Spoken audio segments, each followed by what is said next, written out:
Hey, welcome back to the PetaPixel podcast. I'm Chris Nichols, and I'm joined by my lovely co-hosts, Jordan Drake and Jaron Schneider. How are you guys doing? Am I a co-host, or am I just this guy you know?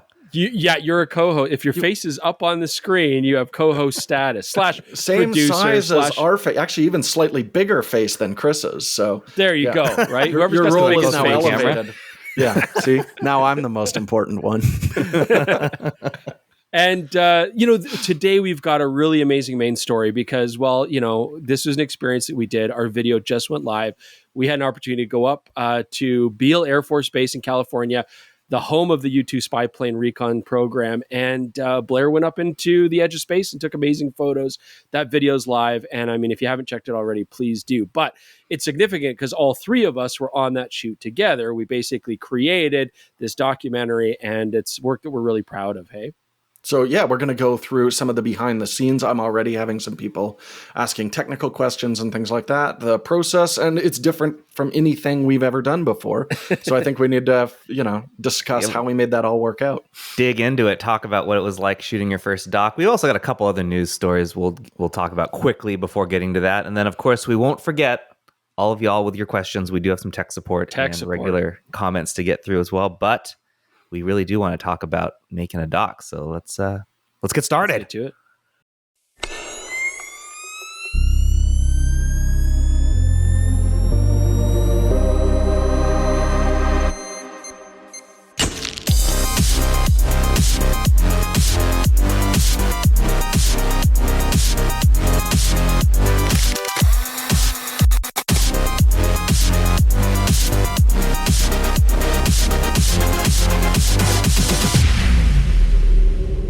This week's podcast is brought to you by OM System.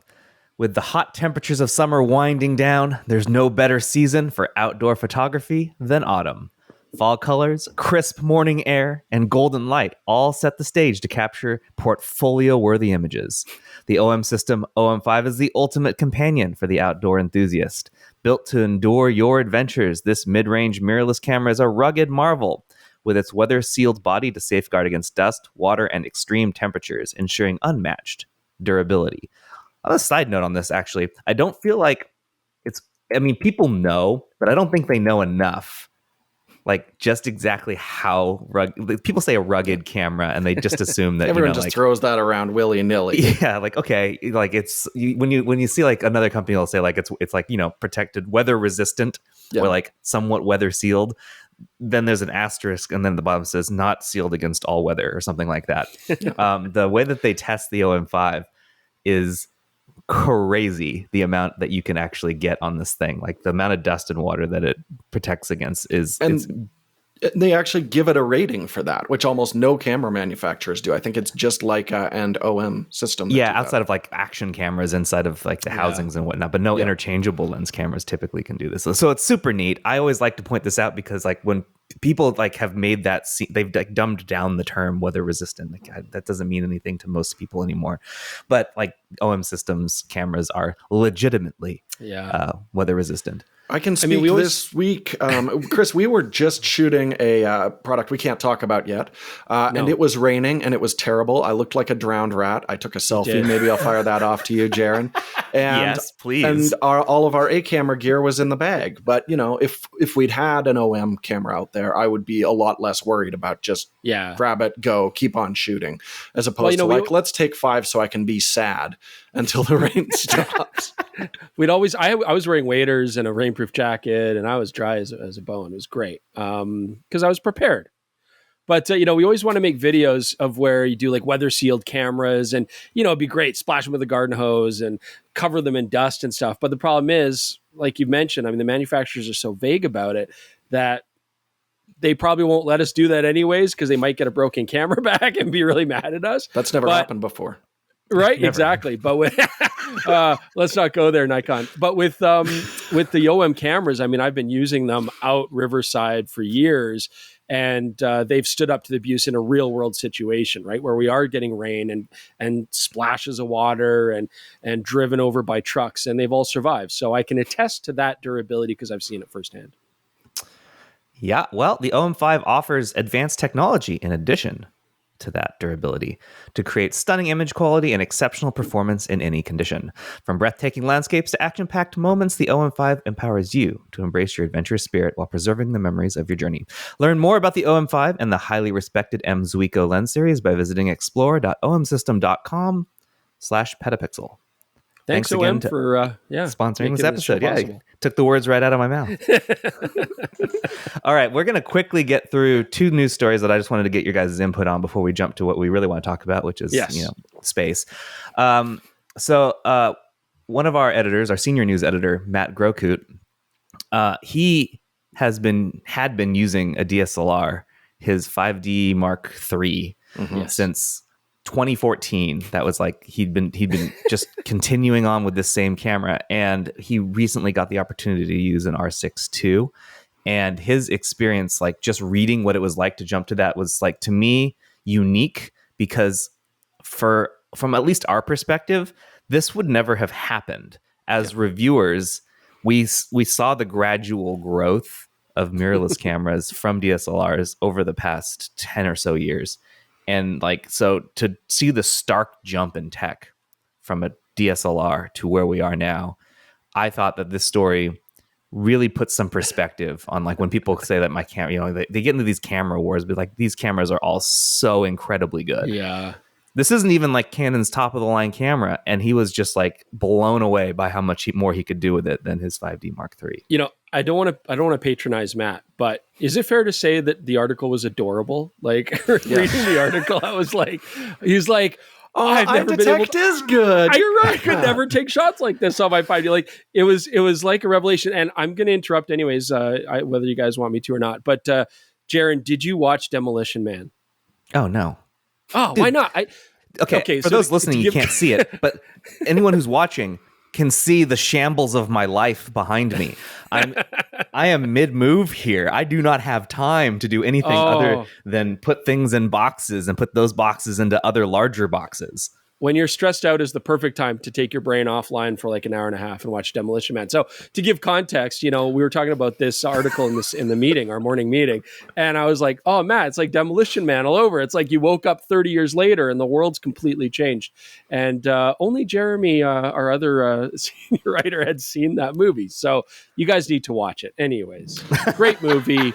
Totally poignant to this whole thing. And moving Not from a poignant, DSLR to mirrorless, maybe pertinent, but I think that's even debatable. No.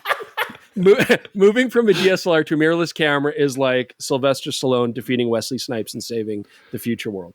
So, Jaron, you're now apparently on the list where Chris gets mad at you every time you see him for not watching his movie recommendation. Yes. So enjoy. This is the rest of your life now. There's an easy way to get off that list. Just watch the movies that I recommend. Gosh, okay. Goodness. Well, I mean, I'm slightly flattered that I'm on this list now that I get harassed. At any rate, why I thought that this was a really good story when he originally pitched it was, I cannot tell you the number of events I've been to, just regular events, not related to the camera industry, just going somewhere and watching the photographers that are shooting it, how many of them are still using DSLRs. Because why would they change? They're still working just fine. They're used to them. They're tried and true. Like the D850 is probably, or D810, I can't remember which one it is now. That's probably one of the most common cameras that still exists. Yeah, it's an amazing camera. 5D Mark III. The 5D Mark IV I don't think sold that well. I don't think I see very many of those. But the Mark III is just like still out there. So it's like, for those of you who are like, I don't need a new camera, I don't know, try reading what Matt's experience was. Because like, still, I was surprised, like so many rebels and stuff. Like, I think a lot of people still associate the SLR as like the de facto choice if you're serious about photography. So I see a lot of like people getting into it. Their family members or, where they're buying SLRs because they feel like that's what you do. And, I know there's going to be people saying, oh, you guys are pushing mirrorless and you don't respect the heritage and the tradition of an SLR. And of course we do. But there are serious advantages going to a mirrorless camera. And I think this article spells it out really nicely. I think it's really funny. you published on PetaPixel, I think it was Jeremy wrote it, about a little animation on explaining photography that was like a hilarious cartoon. But then throughout they're like, grab your DSLR, and this thing came out 2 days ago. Like, it's still synonymous with like interchangeable lens camera is a DSLR. Look, my guess is he knows, the guy from Casually Explained knows it's not called a DSLR, but also knows that most humans don't know what mirrorless means. They just hear DSLR and they understand that means camera with pro power. He could have just said camera, but anyway, I think that's so common. It's pronounced Dizzler as well. I knew you were going to say something when you said it's pronounced and you didn't get it all the way out. I'm like, he's going to say something weird. It's Dizzler. I will link to that Casually Explained video too, because if you haven't seen it yet, it's pretty. It's great. All right. Other story I wanted to mention, because these are still happening. An international photo competition, specifically the International Pet Photographer of the Year Awards, has been put under pressure for allowing their own judges to enter and also win said competition. If this sounds familiar, to some of you it might. Years ago, Sal Sincata, who had his own competition, he wasn't a judge, but he owned the competition and employed everyone there, entered and also won his own competition. So it's a similar situation as that. In both cases, they defended it saying it was industry standard or whatever. We went and looked. It is definitely not. This is not something that's normal. So just worth bearing in mind that some competitions, they don't necessarily understand like what's right and like how to actually maintain a good competition. I mean, they justified it by saying, we spell it out very clearly in the rules, what's allowed, how the judges can recuse themselves from judging on photos that they have or that other judges they know have, stuff like that. But I think it's a word of warning for any photo competition that you get into. It's always so important that you read the fine print, because they're all over the place and the rules are all over the place. And like usage rights for photography that you submit, those can be very interesting. Like, we have full rights to your photos for a year, yada, yada, yada. I mean, you got to be really careful before just entering photo competitions. On the flip side, though, this sounds like a competition. Like, I've judged some competitions. I would totally go in one where I could win as a judge and not have to have any sort of like credibility or skill. I think that's great. So I was trying to think of like a real athletic parallel, and like, wouldn't it be great at the Olympics if one of the judges like quickly threw on a swim cap, jumped in, did a dive, ran back to the booth as quick as possible and gave himself a 10 out of 10. That's what we're looking at for photography. Or even if they aren't allowed to give themselves a 10 out of 10, they just give everybody else a 3 out of 10, and then they're 5 out of 10 wins, right? Like, that's kind of the issue here. That's the conflict of interest. Yeah. There was someone who said, one of the comments on this story said, those of us in the juried art show world just shrug at this. I watched one show director stand at a podium of an awards banquet and hand the best of show award to herself. Like, okay, that doesn't make it all right. It's still our job to point out that this is not okay. Yeah, you held their feet to the fire there. You were putting hot coals in their sensitive places there, Jaron. It wasn't me. It was Jeremy. Jeremy Gray, once again, probably our best investigative reporter at this right now. He's definitely leading the way. But he essentially got them to admit that this was probably not a good idea. They didn't quite admit to it the way that they probably should have, but they're changing the rules next year so that judges can't win. So there you go. Nice. Right, Jeremy making a difference every day. It should be noted that this competition is several years old. However, this year was the first time it was being operated by a different owner. Like, they bought the rights to it and changed the rules. And I think they just... And we'll never do that again. Yeah, well, this one I'm pretty sure, some you can point to basically like, okay, you knew what you were doing. I think these people just did not have the experience necessary to run a competition to know what they can and can't do. That's my opinion. I'm going to give them the benefit of the doubt. All right. That's it. Let's talk about the documentary. Jordan, I think you should take this. Let's go. We're going to talk a little bit about how this was your first documentary, and then a bunch of little questions that we've come up with, and then any that you've seen in the comments that you want to address so far. Go. Take it. It's all yours. The first thing I really want to touch on is the timeline, because this is really interesting. We shot this right after publishing our last video for DP Review, in the window before we were publishing for PetaPixel. And this was supposed to be our second episode. Like, if you go back and watch our first one, we're like, and get ready, because we're going to drop some documentary heat. And then, 4 months later, I finally get to talk about it, which is awesome. But that was an opportunity that I almost never get, in that I could, like, we spent 3 days shooting it. And then I got to spend a week before we went to Yellowstone to start working on Nikon stuff. I actually got to like chop consistently, like do a lot of editing, which is a huge change, because for the last few years, I've just been going and going and going. Everything has to be accomplished in 3 days or so. So yeah, a really cool, interesting change for me. But then the other thing too is, like, Chris and I have done some like shorter docs, like we did that thing about the most expensive camera in the world in Germany, right. Chris. But I'd never worked with a second shooter, which was very initially stressful for me, because Chris was co-directing and a camera operator as well. Like, how did you find that, Chris? Yeah, I didn't know how that was going to go. That was kind of up in the air. I mean, first off, like, it was such a big change. Our first thing being like, Darren's like, oh, we got this big project, unlike anything you've ever done before, and absolutely was that. So that was actually really exciting. I mean, camera reviews are, of course, the most thrilling content in the world, but not only to watch, but to also produce. But no, I mean, sure they are. I'm not being sarcastic at all. But like, this was taking a look at photography and its actual application, as opposed to the gear to do it. And that's what's really amazing about the experience.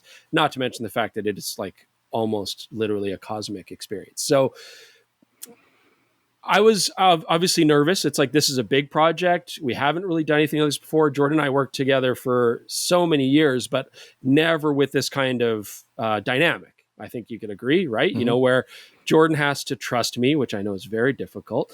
And, we had to go back and forth on what kind of story we want to tell and what kind of shots we want to achieve. And I think we planned it out really well. And we talked to Jaren a lot about that too.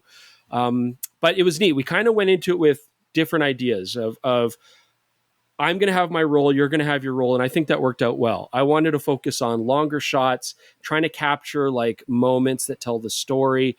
Sorry, by longer, you mean longer focal lengths, right? Like, longer Chris was focal lengths, yeah. Telephoto man. Absolutely. Whereas Jordan was going to do more movement, more wide angle, capture the environment. I was going to try to capture more like the emotional set pieces. And I kind of approached it. What? That's not I mean, we both did. Come on. But I think I approached it almost like we're shooting a wedding, if that makes sense. Mm-hmm. Where it's like, you got to get certain beats, you got to get certain emotional things. You want to tell a story. It is high stress. It is high stakes. There's no redos. If you miss it, you missed it. It's over. It was an exciting project to work on. Yeah. Yeah, I mean, there's a few things I just want to highlight, kind of like in that working that way. First of all, Jaren did something really smart and said, like, I've done Blair shoots before. You guys need to have a structure and like planned out.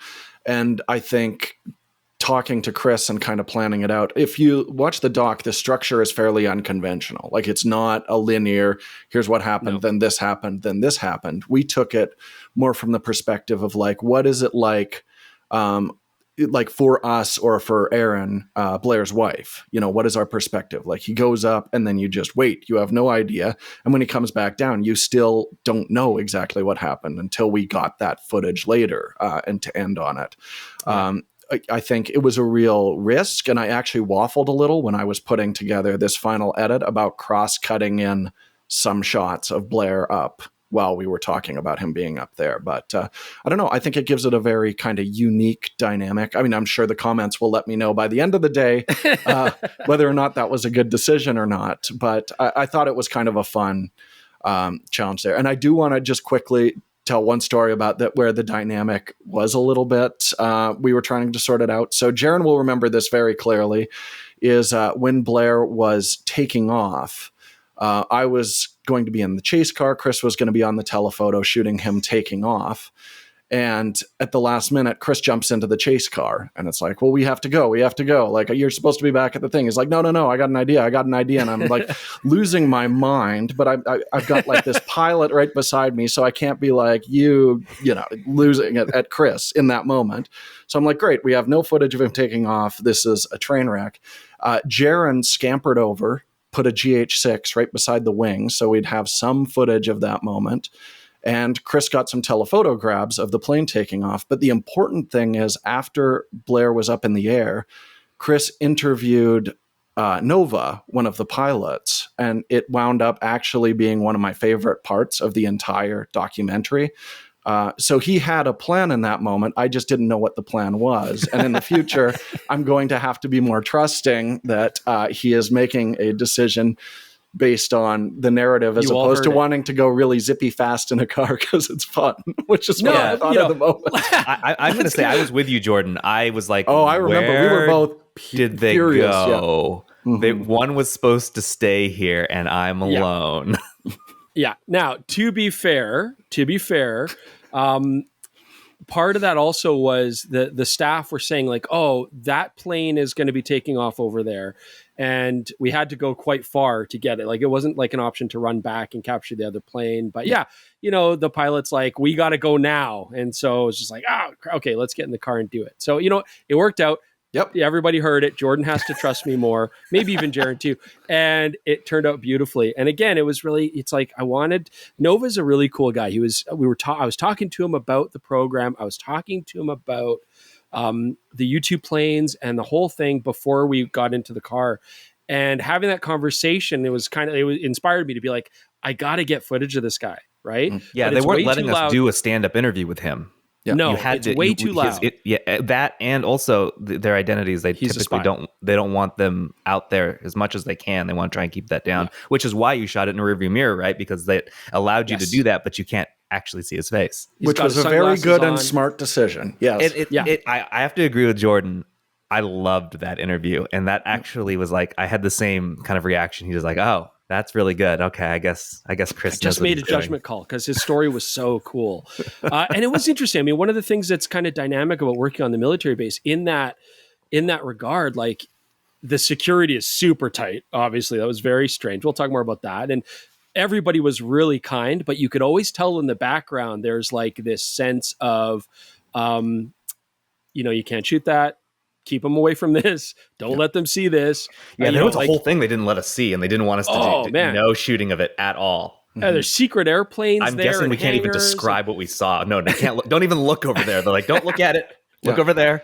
What's that giant thing over there? Just it's fine. Nothing. Yeah. We don't talk about the giant thing. Don't talk about the giant thing. Yeah. Giggle, laugh. Right. So. It was quite dynamic having to work in that environment. I mean, the liaison staff were all part of the press corps for the USAF there. They were great. I mean, they're really nice, very friendly, but at the same time, herding us and wrangling us very well. Like, we couldn't go down a door or hallway without them. Yeah, we had escorts. Yeah. So it was, on that note, I knew that there were points where I was going to need to do something. So this was right around the Leica monochrome launch. So when anyone who read that review, or at least the hands-on, and there's pictures of Chris, those are like the first pictures of Chris that were on PetaPixel after they had come over from DP Review. Those were taken in the backyard of the Airbnb we were staying at during this project. And like, I knew I needed to get this out, but I'm like, I figure I'll be able to work somewhere at the base. I can go up and I can borrow some internet, sit at a table and work for about an hour, get the story prepared and whatever. No, they wouldn't even let me access the internet from that base. I can't plug in anywhere. There's no Wi-Fi, nothing. The security is so tight there. So they had to assign me to a break room with someone from the base, and I had to tether to my phone. That was all they allowed me to do. And that's how I wrote that story while I was being watched by someone. And they're learning so much about the Leica monochrome before embargo. They look over your shoulder. The person who was there was actually asking me, like, so what do you do? Oh, cameras? Can you talk about cameras? The things that I was saying to her, they're just like, oh, that's so neat. That's like, and then Jared was like, I'm sorry, this camera review is highly secretive. It's classified. Very classified. You're not allowed to be. I would have to have a how you guys actually think of me? That's how I am. I'm just like pompous. I pump my chest out. Jeez. But, in usual fashion, we worked our asses off. We're only there for a few days. We're writing the M11 monochrome, taking sample photos, making this documentary. And so I'm just amazed that it all came together and we pulled it off, and I think we did a great project. I think let's briefly touch about some of the things that happened that were not really related to shooting, just things that were happening there. For example, Jaron tried Jordan, to run a security blockade. I know Jordan has something he wants to mention about it. But for me, I caused significant damage to my mom's car. So while we were there, I was wondering if we were going to bring this up. So I borrowed my mom's Subaru. She lives in the Bay Area. So when I flew down, I'm like, well, rather than rent a car, I can just borrow my mom's car, and that'll be easier because it's a big vehicle. And we got to like one of the gates we were going to, which was later I learned was the incorrect gate. Yeah. I backed up when I didn't need to. Well, we were waiting for like a security system to like move. So like the car in front of me, I thought was going to back up because it was barricaded, but they were moving the barricade. Anyway, I backed up and there's like a concrete little wall, half wall, not even a half wall. It was not high. Yeah. Impossible to see. Impossible. Not your fault. Not your fault, Jaron. I backed up and it just dragged into the rear door. The sound will haunt my dreams. It was crunchy, and I looked at it. I was like, oh, that doesn't look that bad. Well, it got worse throughout the day because it was as the door opened and closed. We ended up having to replace the entire door. And by we, I mean me, and I got to pay for that. That was lovely. That terrible. And my mom. But you got a producer credit for it, so it all balances out, right, Jared? They should have had a pole with an orange flag or something. It was there needed to be a cone there. Anyway, that was Jordan, the first test to see. How are you feeling during the shoot, Jordan? So I almost forgot until I was talking to Jaron the other day. I was a disaster. I was so sick. No, I was testing because I was like, I can't give Blair COVID right before he goes to space. But yeah, I was trying to keep my distance, and it was just a bad cold. But I was like, any other day, I would have been like, no, I'm way too sick to go shoot today. Like, I'm sorry, you guys are on your own. But this was like the most important thing. So I did totally just suck it up. But yeah, felt like garbage. I think I went to bed like 8:00 the first night that we got there. But yeah, no, it was horrendous. But, and that does happen a lot. Like I always say, whenever I'm doing a film, like the last day you get sick because it's just so much stress and, not being able to relax and everything like that. But this happened right from the start and all the way through. So, it was terrible. I knew you were sick, but I had no idea how sick you did a very I good was job really hiding trying it. to like mask that. Yeah. That whole time because I didn't want Blair concerned about it. But then if I would speak, it would be immediately apparent that I was on death's door. So I let Chris do a lot of the talking for me there. Yeah, did your voice disappear for about 24 hours or it was like really gravelly, I lost it almost completely. Yeah. My voice was shot. So you were a trooper then because that is crazy. Chris, don't get in the chase car. Chris, don't get in the chase car. Yeah, that's what I didn't hear him. I didn't even hear him say it. Okay. Some other stuff I wanted to talk about. So I'm sure everyone wants to know what cameras you shot with and why did you pick these cameras? I'll go first because I didn't really shoot any video. I shot entirely on a Canon R5 and a Canon R3 with a 70-200 and a 24-70. Those were my two. I was on one body each hand, one with each focal length, and that's what I chose for photojournalism duties. It's also worth pointing out, Jaron, like you were helping Mike set up the GoPro setup, which are the only cameras that we had for the flight, which is the pivotal, And I do want to point out, like, there seems to be some misunderstanding. Those cameras weren't taking pictures. Like, people were like, oh, those views we're seeing out the window are from the GoPro. No, those are not from the GoPro. And I also want to point out, not every one of the GoPros you can see in the footage is actually working. We only managed to get like the most important ones working. It was an absolute cluster. So I kind of touch on this in the story I wrote on PetaPixel, but like we weren't able to get access to the U2 that we were actually going to fly in until like an hour before it was going to go in the air, 2 hours max. And so while Blair is getting suited up, Mike and I are supposed to go set up the GoPros in this thing. And to this point, we haven't even had enough time to look at how much space we have and where they can go. So like we knew we were working with GoPro. with the GoPros themselves. They were like custom firmware, which allowed them to operate without any battery in the compartment because the battery was going to overheat them.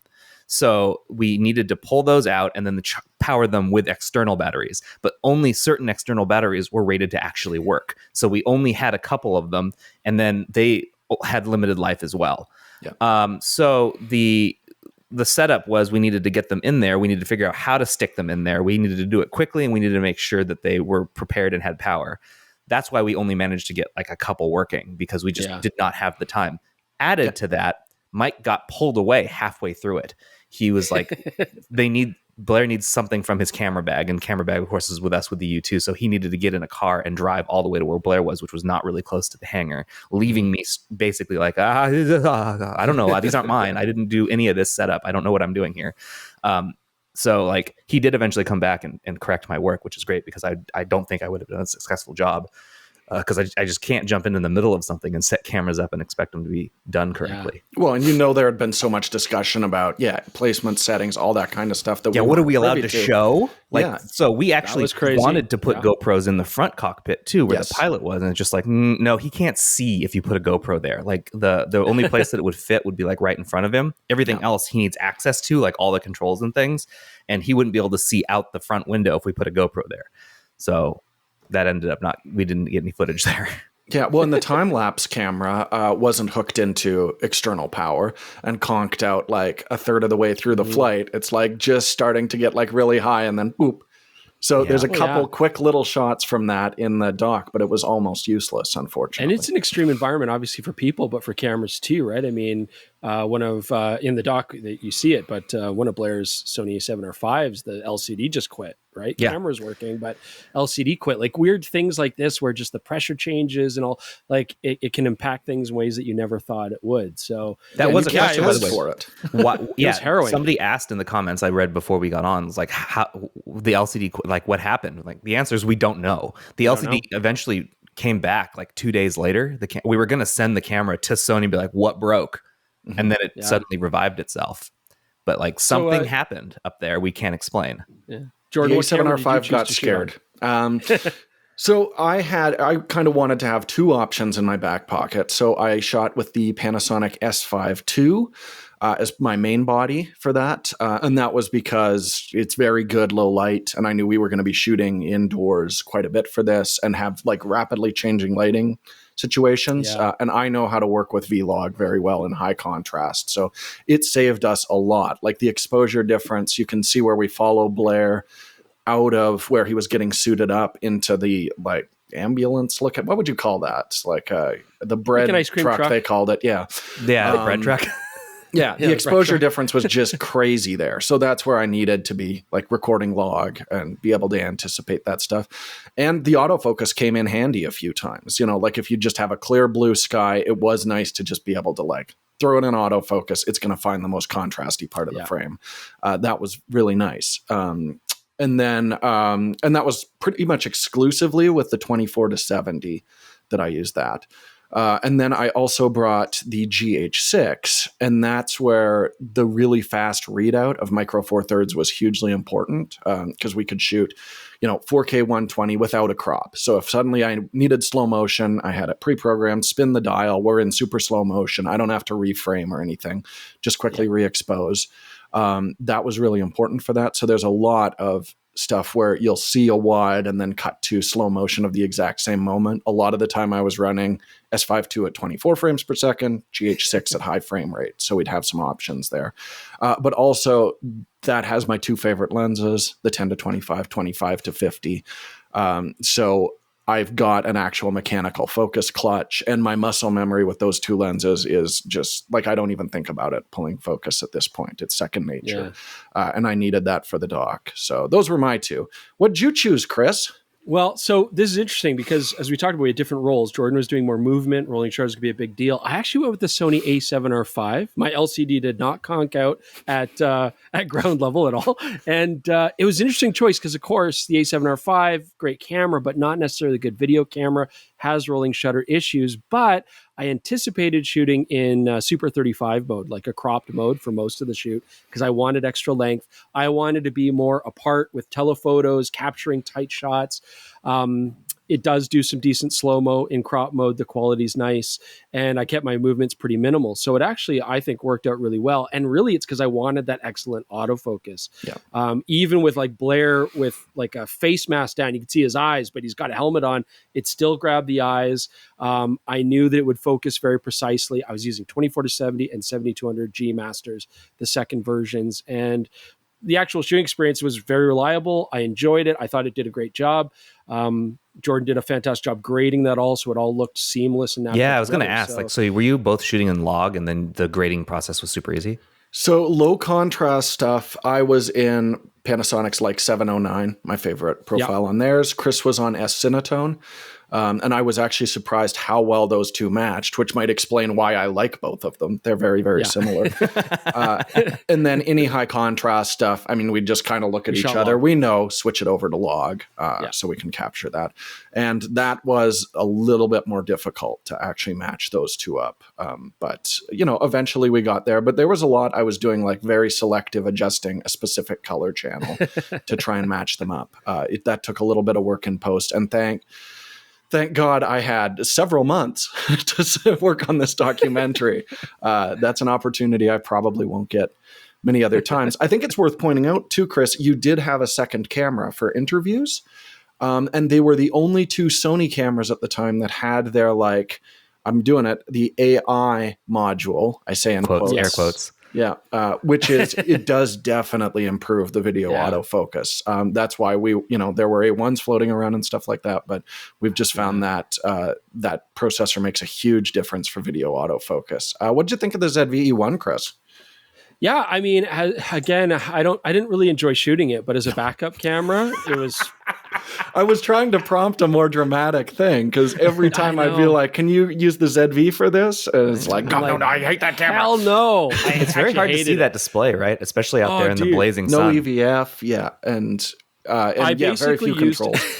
I basically I brought it as a second camera, as a backup or different angles or different lenses. But in the end, I hated the experience so much that I basically relegated it to a slow-mo cam. And I got some nice slow-mo shots with it, and I liked it. But man, yeah. But interviews, it's fine. As a side note, the interviewing was probably the hardest part for me, the most stressful part for me, because first off, coming up with the questions, because that's a big part of the narrative. I've interviewed people before, but you're interviewing a camera company executive talking about their gear, right? Or, a Leica executive about the experience and the heritage. And that's fine, but it's not, they don't tend to cry in front of you. You don't tend to talk to Leica or Sony or Sigma about their possible impending death. And how or their spouse's impending death. Yeah. So, I mean, I'm interviewing. So it was really exhilarating, but it was very difficult and stressful.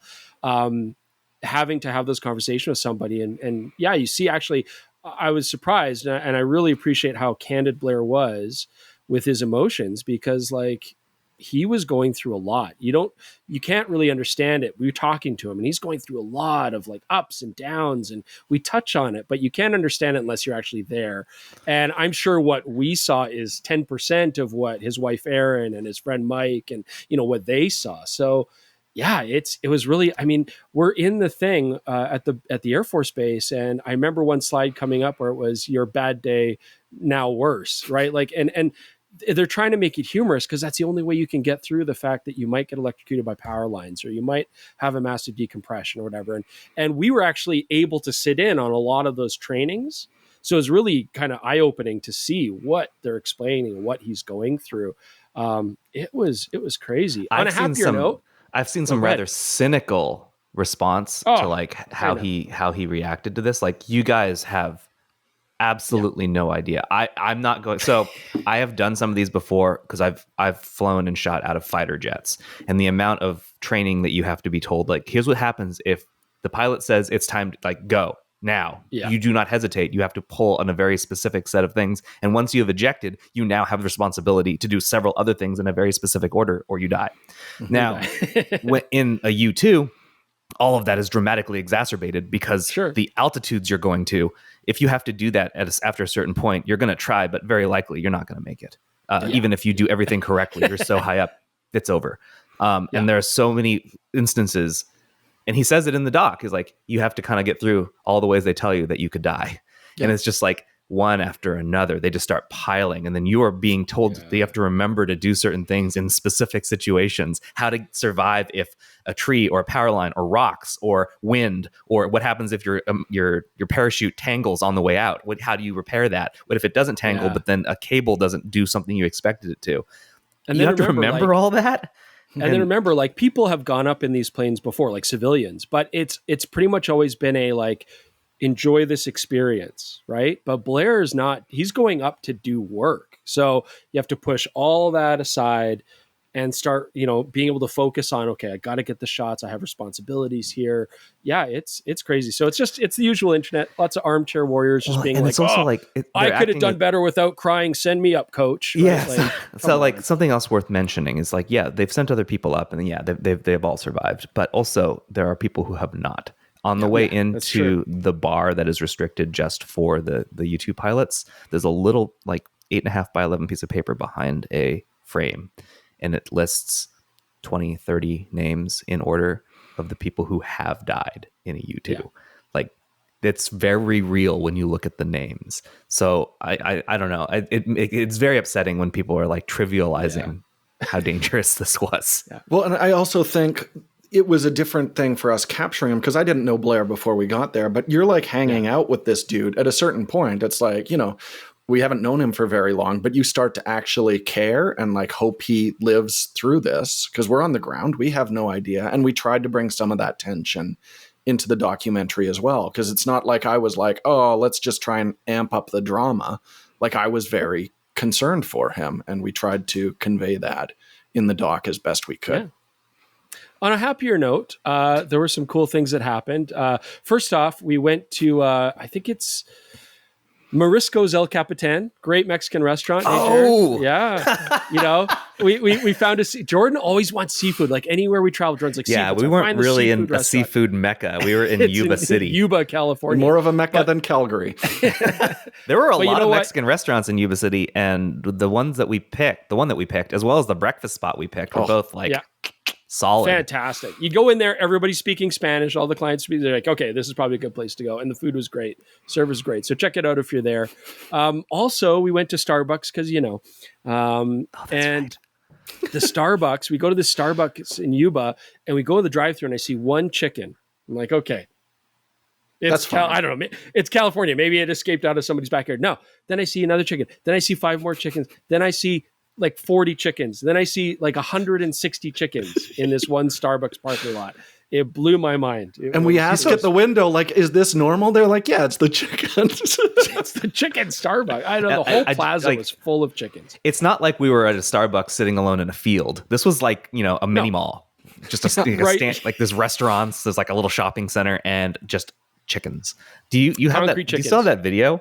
Oh, I do. It's on my phone. I'll send it to you so we can drop that in this. I'll put it in like if you're right watching here on YouTube. Yeah, check it out. The chickens. Yeah, no, it was a great experience overall. The last thing I want to touch on, just as a side point, we'll talk about this, but the U-2 spy planes themselves are really cool. I mean, it's a Cold War airplane that's been sort of upgraded over the years, but it's a really important part of aviation history. And we had to make a difficult choice to not talk about it that much, even though we did shoot a lot about it, just because we wanted to focus on the emotional impact and the goal of the mission, taking these photographs, the mission. But there was so much there that we kind of left out because it's, but I do want to let people know we have more videos coming from this project. So absolutely watch for those, because we've got stuff talking about a lot of the gear, a lot of the history. I think you'll enjoy it. Yeah, it was a really tough process. First pass on this was 46 minutes long before I even had any of the GoPro footage of the mission itself. And yeah, at a certain point, you just have to be like, look, that what we're trying to do is talk about the project itself. And definitely like the plane itself is something that did get left a little bit on the cutting room floor. But yeah, it's absolutely fascinating. And there's definitely check out like Blair's photos of it and things like that. Yeah. But yeah, we asked like, why have they been using these things for so long? More details about the plane itself. And I don't know, maybe if the doc takes off here, we could do some like drop some deleted scenes somewhere. That an hour-long director's cut? No, absolutely not. I'm not cutting it. If anyone has any specific questions by the time that we'll be able to respond to these, we'll have published at least one more worth watching about this project. If you have any questions that you'd like to ask them, if you have any questions that you'd like us to ask Blair, we're going to see if we can get Blair on the podcast to discuss some more stuff about it. Yeah. We very open about it. Come ask us, submit them through SpeakPipe, link in the description or below the like button, or just write a comment, send an email, whatever you like. We'd love to chat more about this if you've got specific questions on like the gravity of how difficult this was. So one last thing I want to note is you can look at the edit of like Blair's photos and think that they are way over processed. I do want to point out that the colors that you're seeing from up above the earth are what his camera actually captured, caused by a variety of things. The atmosphere itself, the optics, the canopy, just the angles where the sun is, all that stuff that was not added in post. That was real. You edit it and you may, enhance them slightly, but like that's what he saw and that's what his camera saw. It was very cool shots. My favorite of the U2 shots where the frost is creeping around the window, that's just gives you so much context. I think that's an amazing photograph. Yeah.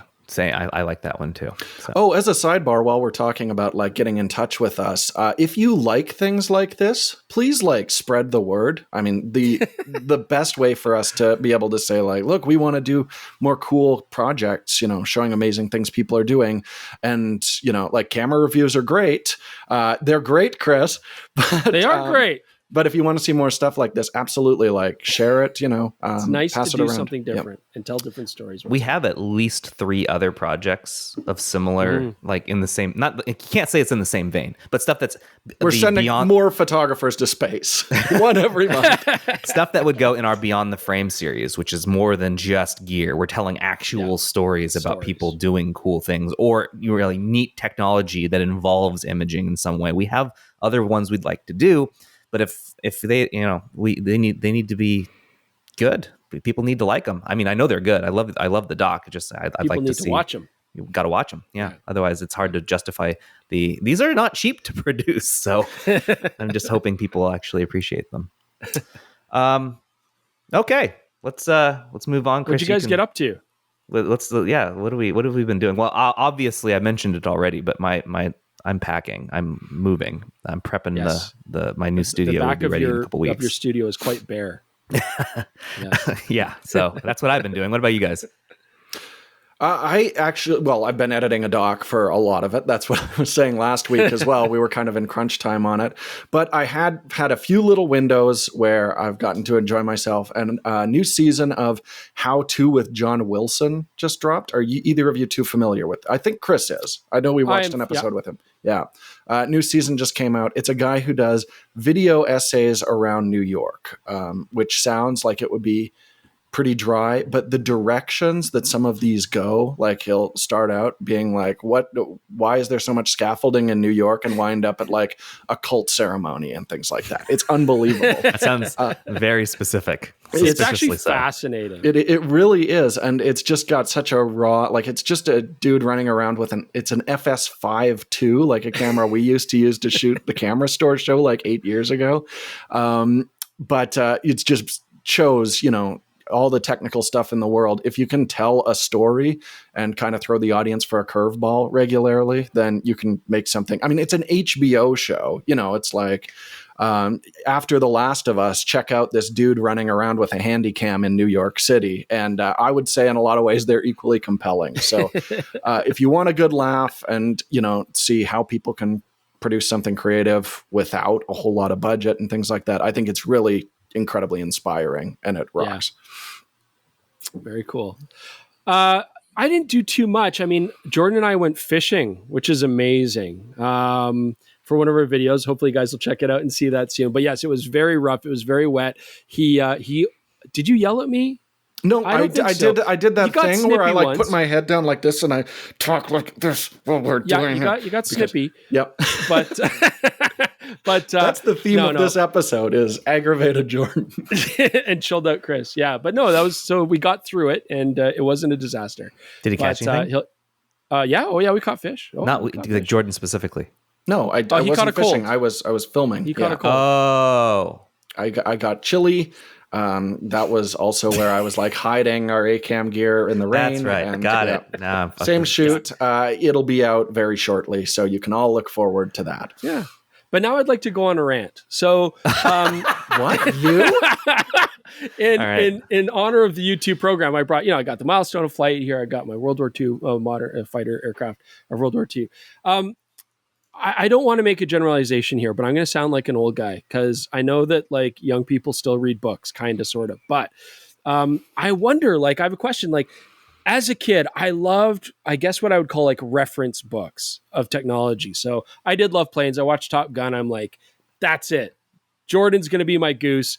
I'm going to be Maverick, and we're going to fight, the Libyans or something. But, I love that stuff. And so I had these books, like modern aircraft books, where you can go through and just see like schematics and all the thrust, values and what kind of armament and like, they'd have 3D pictures with a honeycomb construction and what aluminum. It was great. And I love that stuff. I'd pour through that for hours and hours and hours. And I don't know if people still do that. Like, are those kind of historical reference books and stuff with stats and figures still something that people buy, especially young people? I know my kids don't really find much interest in that. So I'm going on a rant. And so I love that. And if you like it too, that's a great book.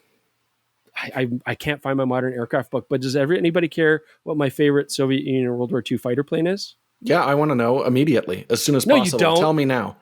It's the Lavochkin LA-7 and the LA-5, beautiful dog fighters. Maybe not the best fighter they made, but they're just amazing dog fighters.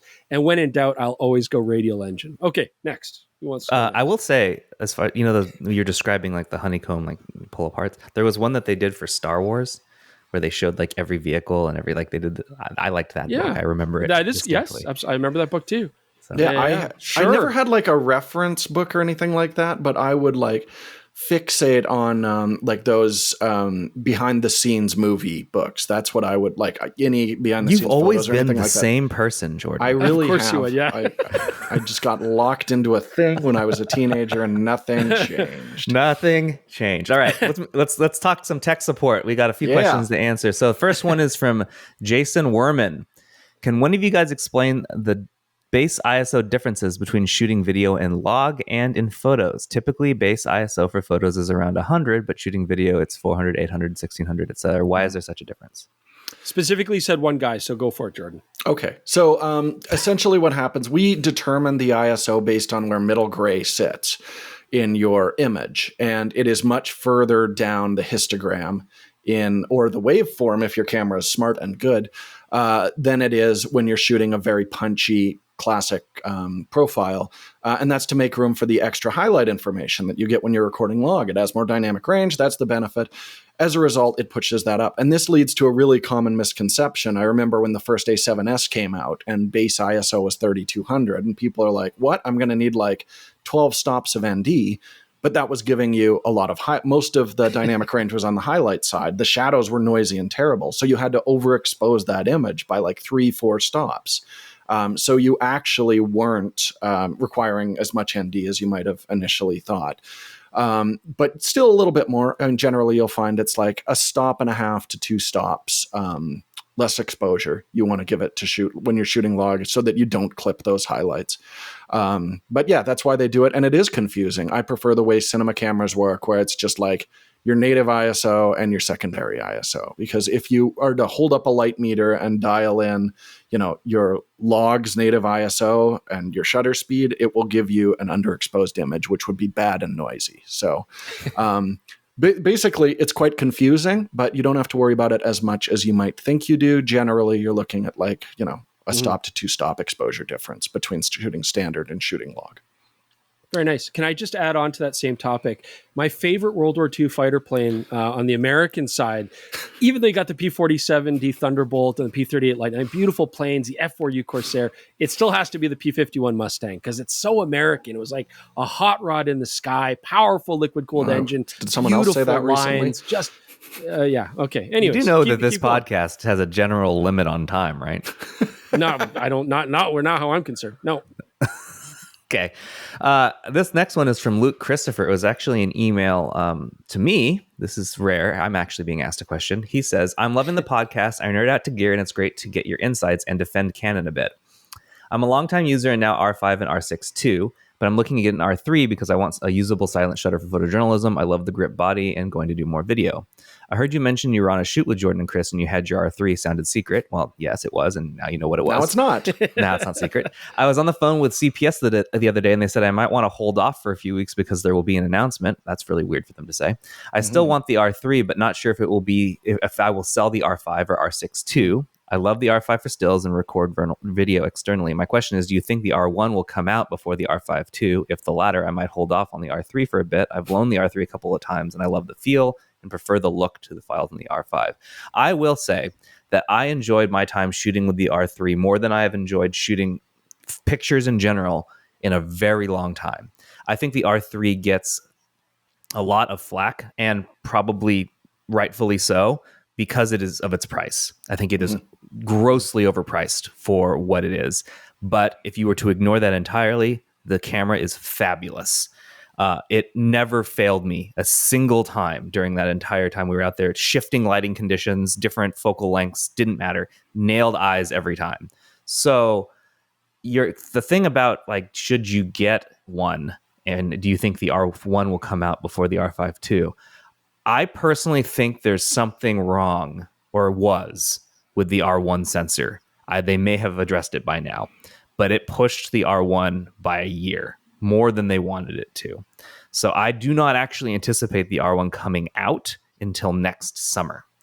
If you can hold until then, maybe. But then also bear in mind the R1 is going to be a resolution-based one. You may not get the speed that the R3 has, but then again, it may also lower the price of the R3. So there's that. Yeah. Do I think the R5 II will come out first? Yes. Yeah, I think that makes sense for the next body. I do want to say, like, people should check out the article on PetaPixel, because Jaron shot a bunch of BTS that I actually hadn't seen until he shared the link with me yesterday. There's a lot of really cool photos that you took with those. But I'm curious, what is the ratio, would you say, of R5 versus R3 photos in that?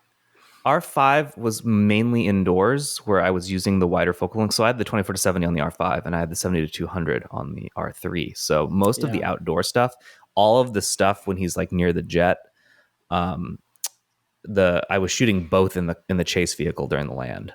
So that's very mixed. But I would say it's almost 50-50 what I was using. And there were actually certain times where the R5 was too slow. Like the memory card, it couldn't, the buffer gave out, and I was just like, nope. I had to drop it and pull the R3 out, and then I could fire basically at will. I do remember a very specific point where I was like, whoa, my R5 suddenly is not working. Oh, it's because it's writing. Yeah. So I had to pull the R3 out. But I think I'm actually more excited for the R5 II, right? Because, the R6 II came out. It's an amazing camera. It really updated it. So I think an R5 II has got to be coming out soon. And everybody loves the R5, right? Just like everybody loves the Supermarine Spitfire, which was UK's preeminent technological World War II fighter. But I actually prefer the Hawker Hurricane only because its rugged cloth constructed fuselage was able to take damage and come home, be repaired easily, and go up. And really, it was the Hawker Hurricane that I feel won the Battle of Britain and largely saved the United Kingdom. He's still going, Jaron. Jesus. Okay. Hopefully that helps answer your question, Luke. Not the thing that Chris just said, the actual answer to your question. Moving on. We have another question from, I am imbecile. I am imbecile. I'm actually just now processing that. Aren't we all in some way? Question from a relatively new photographer. I was looking into adapting a full frame lens to a micro four thirds camera, and I can't seem to find legitimate information. I know the focal length changes, but I would also like to know what happens to the magnification ratio. Yeah. OM System themselves claim MFT sensors also double the magnification ratio, so their 90 macro is equivalent to a 4:1 magnification. But from what I can tell, the ratio describes the difference between the size of the subject in actuality and the size of the subject on the sensor. If you could give me a definitive answer of what's going on here, I would be grateful, since I've been getting conflicting answers from different sources. Yeah. So, essentially, you can't get something for nothing. So if your macro lens does 1:1, it does 1:1 no matter what sensor it's on. The fact is, though, that smaller sensors are giving you a tighter field of view. And so it gives you the appearance that you're closer. It gives you the appearance you're more magnified. Technically, you're not, right? And there are downsides then to having that crop and being smaller sensor and stuff. So I would say in terms of if you want to look at it comparing between full frame to APS-C to Micro Four Thirds, you're not really gaining something for nothing, if that makes sense. You are just cropping tighter, and you could do that on a full frame sensor and you'd roughly get the same kind of result. Yeah, there's so much confusion because some companies use their full frame equivalent magnification, just in terms of how much of the frame the object is taking up. But of course, it's a smaller sensor. That's super annoying. Like, I do think that's quite deceptive. I just want to know the magnification. And we can always say, which is equivalent to blanket, like this, a 4:1 magnification on a full frame chip. But I don't love it, frankly. All right. Last tech support for the day. This one is a speak pipe, so we're going to listen to it. Love and it's speak from pipes. Beach Bum Bo, who has an outstanding voice. Let's listen in. Okay. Hello, fellas. My name is Bo, and I do VO. I've been shooting video for years, and I'm just now starting to get into photo, particularly astro. And I'm trying to learn how to shoot the Milky Way. But there's that 500 rule, whatever deal that I keep hearing about. But every time I watch some tutorial on it, I have to assume that they're speaking in terms of full frame. I'm shooting on the Canon M50 Mark II using the EFM 22mm f2. So don't you have to take into consideration, even with that 500 rule, the 1.6 times crop? Can either one of you or any one of you three explain it to me, please? Thank you. Love the show. Love the channel. Love the podcast. I appreciate it. Okay, yeah, beautiful voice. I could see why you do Bo. And, this is... Next time I'm sick, if you want to co-host this show, you've definitely got the tones for it. As long as you got a face for podcasting. So when it comes to astrophotography, first off, the 500 rule is a pretty okay rule of thumb to figure out how long you want your shutter speed to go for. The problem is if it goes too long, you're going to get star trails. You get little kidney bean shaped stars instead of round stars. But I would say the 500 rule is a little bit outdated. But to answer your first question, Bo, yes, you have to take into account the crop. So effectively, when you factor in a 1.5 times or 1.6 times crop factor, or even 2 times crop factor for Micro Four Thirds, it actually means that you have to go with shorter exposure times than what you get on full frame. A lot of people now, what they actually do is a 300 rule. So start with 300 and divide it. It means shorter exposure times, but it seems to make more sense for modern cameras because the other thing is higher megapixel cameras, you're going to see these kind of issues sooner. So it's just better to be a little bit more conservative with your shutter speed times. They have to be shorter. And honestly, with astrophotography, don't be afraid to raise your ISO. Obviously, a wider aperture lens is beneficial to get as much light as possible. If you can stack exposures, then you can really get rid of some of the noise the ISO will cause.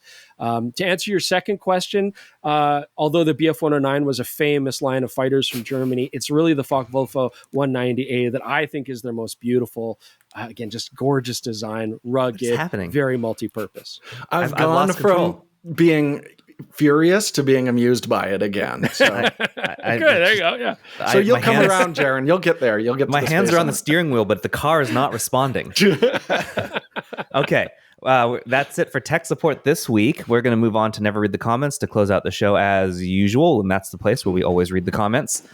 We got one from Ada Otto I just wanted to bring up here because he says, comment out of the blue. Sorry, I recently came upon Battle at F-Stop Ridge video. Would love to see a Battle at F-Stop Ridge 2023. Okay, so here's the thing. Everybody has asked for this, and I have said repeatedly, if I can come up with 10 good photography jokes for a battle, I will do it. I feel like we rushed and did Battle at F-Stop Ridge 2 with a lot more people. We talked about it, I think, a couple weeks ago. A lot more people, terrible environment. And we had very few jokes, and no one watched it because it wasn't that good. Where the first one, we had all jokes and no production value, and it turned out great. That's what's hilarious about it. If I come up with some, then sure, but I'm not going to make one because it was popular, and now we could do it with much better production value. I want to make sure I have funnies. The true sequel, I would say, to Battle at F-Stop Ridge, if you ever get a chance, is we made a video called The World Photo Games that came out during the Olympics. where we did a whole bunch of photography related sports. And we've got someone like doing a sprint and chugging a bottle of Dectol. We've got the floor routine where we pull out a reel of film. It's great, and no one's seen it. So definitely check that out if you want to see like the spiritual successor to Battle at F-Stop Ridge, I'd say.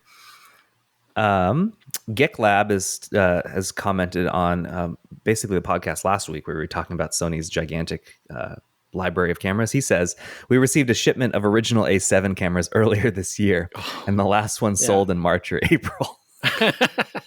Those poor people. We were getting a lot of comments about like a camera store, not the camera store, but various camera store staff, former and present, that we're saying like, yeah, we're still able to get some of these older Sony. So you're talking about how there's so many Sony cameras. We talked about how a lot of them are discontinued, and these people are saying like, we still do get some stock, and people still want these because the prices are so good on them. So yeah, it's interesting. It's interesting that they're still out there. Yeah, and it kind of exemplifies the issue we were talking about even more so. If there's more cameras available than the ones that we covered, all 18 of them, that's rough. Okay, well, and someone else also just very quickly brought up the point that, like, we talked about the A7 II, where it had a whole bunch of features you could unlock by going to the Play Memories store and buying apps, which has been defunct now for a very long time. So if you read the manual, it's like, if you want to shoot a time lapse, just go to the Play Memories store. This is a brand new camera where you're not going to be able to like get major features supported anymore. It's so silly. That wasn't in there. And of course, like, Sony's a huge company, as everybody knows. They're a Japanese company. And although the A5M0 is like the quintessential Japanese World War II fighter aircraft, I mean, it's done so much. It's actually interesting that the Navy and the Army were totally separate divisions. They didn't work together. And my favorite plane from Japan, they made a lot of great ones, is the Ki-84 Nakajima Hayate. Beautiful plane, strong radial engine, plagued by manufacturing issues because it was late war and Japan was losing, but just a gorgeous fighter, gorgeous fighter, and very, very strongly armed. I'm done now. I'm done. No more. Just if anybody want to know my favorite French or Italian planes, Jaron has said no. I haven't said anything. I've just been looking at you. I can tell. I can tell. I want to say, when we went to a like spy bar when we were shooting this documentary, Chris was like desperately like going up to all the pilots to talk like jets and things like that. I loved it. He was so in his element, and I was like, "Oh man, I'm just gonna go chat with the pilots' wives," and I had a great time because I'm like, like everything that Chris is saying right now, my eyes just glaze right over. So it was good that we both found companionship that night. Oh yeah, the T-38, it's a cool trainer. I mean, similar to the F-5A Tiger, just gorgeous. Anyways, keep going. See, my brain is just like, it gave out. So Z Destructor, there are so many camera and lens shootouts. Why not do an actual whole system shootout or system review on a somewhat regular schedule? I reckon yearly would be pretty reasonable, ? This would be incredibly helpful to new photographers who are coming from nothing and give you the sort of freedom to talk about general traits of systems, like how one system has a larger proportion of lenses with lots of breathing, or how some systems rely on more heavier corrections processing to deliver image quality they promise. Thoughts? Yeah. I loved when you did that podcast with Ted, Jaron, where you like ranked the lineups of all the different mounts. I think that was like 1 year into the RF mount. And, I did a series. I thought that was a PetaPixel. great episode. I think that would be a totally useful video series. And I mean, the difference that we'd see like comparing, RF to Z, where they are now, than even a couple of years ago, it's the dynamics have completely changed. So that would be really cool. And I'd like to do it. It's tough. Like I love that Z Destructor pointed out yearly would be pretty reasonable, because this would be a ton of work, right? Because I don't know if it's even feasible in a video, to be honest, if we're going through like the whole system, all the benefits and weaknesses of the cameras, even in a very abbreviated form, would still be a logistical nightmare and might not actually fit in a video format. But as a podcast, that actually could be something we might be able to do. It might take multiple episodes. I don't know, but it is absolutely an interesting and valuable reference to have.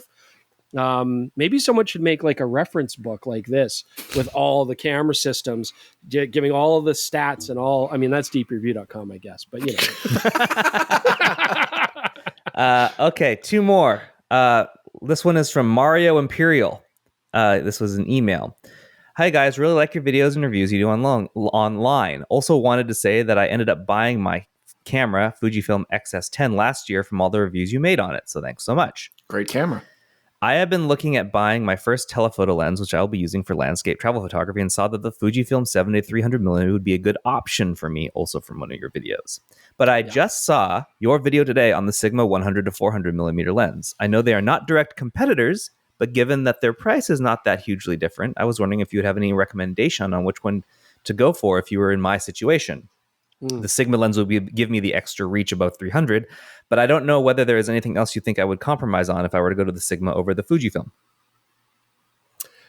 You wouldn't be compromising too much, but it's slightly slower, and it is still a little bit bigger and heavier. Yeah. Although, again, the Sigma is, for what it does, quite compact. But, you stated at the start, this is really for landscape and travel. And so in that regard, I feel like the advantage might still be with the Fujifilm.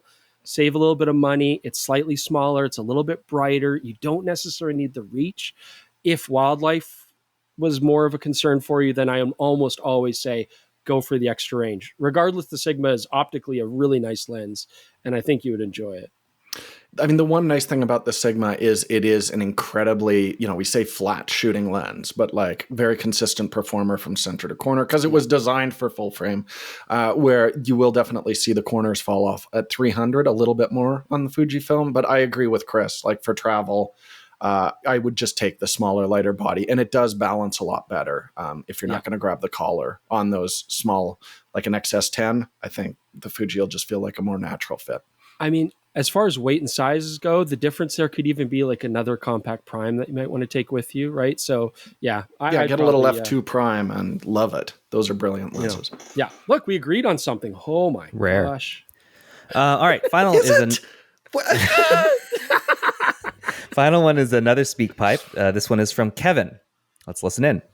Hey guys, a little over a year ago, I experienced getting my full video and photo kit stolen while on a job.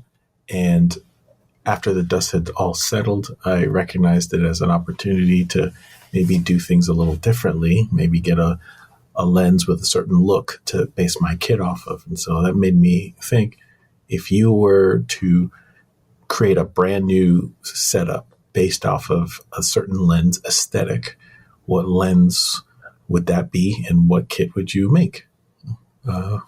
Thanks, guys. Bye. That is an interesting question, Kevin. A very good question. So, create a brand new setup based off a certain lens aesthetic. I assume then that what you're meaning is like the actual look of the lenses and the optics. So I'm going to go a step further and say if I personally was going to create a brand new line of cameras, like my own brand of cameras, I would want to mimic not only the lens aesthetic, but actually the camera aesthetic of the Contax cameras. I feel like they were like some of the most gorgeous cameras, not just their SLRs, but also like the point and shoots that they made and the weird defunct digital cameras they made. They were gorgeous. So that would be both the body design and lens aesthetic. And I mean, their lenses, they were all, Zeiss formulas in a lot of cases. They're very sharp, beautiful coatings. We talked about this last week, maybe a little bit more clinical than some people like, but I think they're great. I mean, I can speak to talk about modern lenses. I've definitely done this because I love the 10 to 25, 25 to 50 from Panasonic so much. There are definitely some drawbacks to micro four thirds in some situations, like this documentary project. I did bring a full frame body for low light performance and a little bit more dynamic range, but I will still grab those cameras all the time because those are my two favorite lenses for the work that I do. And that is going to kind of keep me wrapped up in that system. So, it's not a matter of me changing, although I was, going way back, shooting exclusively Canon. But yeah, the lenses can certainly tie you into a system. Yeah. But again, I mean, if we interpret this differently, Kevin might be thinking like, okay, well, if I was going to buy new lenses like third party, I don't know what camera he has. I don't know, Jordan, what do you like for third-party choices as far as color and the look? I mean, the body plays so much more of a part now in the look and color of your images, but the lenses do have an impact. Do you have a preference? Yeah, I mean, there's some that I really like like we've talked about Laowa a lot of the time as like these are lenses with character, which can Maybe in a lot of cases mean like, sometimes. some serious flaws, but I do love the aesthetic of those. So yeah, I would certainly put that in the running for it, where like those Panasonic lenses I like so much are very, clean ones. I mean, I would say any camera, my favorite, like probably lens for photography period, is that Tamron 35-150, which is now available in 2 mounts. So if I were like, I'm going to go photography full time, I would invest in one of the mounts that's available for. So it would be Z or E mount. Yeah. Yeah, I like the look of the modern Tamron lenses, how they render images. But again, I think it's a pretty minor point nowadays. Not really worth basing too much of a kit off of. I'm gonna get a lot of eye rolling for this, but and money is no option, I think the Leica Noctilux M75 f 1.25 is my favorite lens on Earth. Yeah, I agree. And I'd shoot that lens every day if I could. I still really haven't had a chance to shoot the 75, but yeah, so when good. Chris sent some of the images off to me, it's just like, this lens is stunning. And if you can hit focus. If you can hit focus, and even if you don't, doesn't matter. It's still beautiful. The other one that I like that I would probably pair with it, and Chris is going to disagree with me because it's his least favorite focal length. The Summicron 35 f2. 35. Yeah, okay, but but I think Leica as a whole, the look to their lenses, they have a very sort of consistent character. So yeah, I would agree with you on the whole Leica look. But yeah, 35s. But those two lenses that I just listed, how much did I just spend on lenses alone? Oh God, we're close to 20K. Yeah. Okay, well, that is going to do it for us this week. Next week, where all three of us are going to be together. Sitting together in a room. We can tease that a little bit. So that'll be cool. That'll be hopefully the first time. Yeah. Hopefully what? Yeah, and hopefully we'll have a special guest with us for that episode too. And please watch the video if you haven't already. We're really proud of the project, and stay tuned for the rest of the videos that we have from Beale Air Force Base and that amazing experience that we had. Thanks, everyone. We'll catch you next week. Thank you. Bye.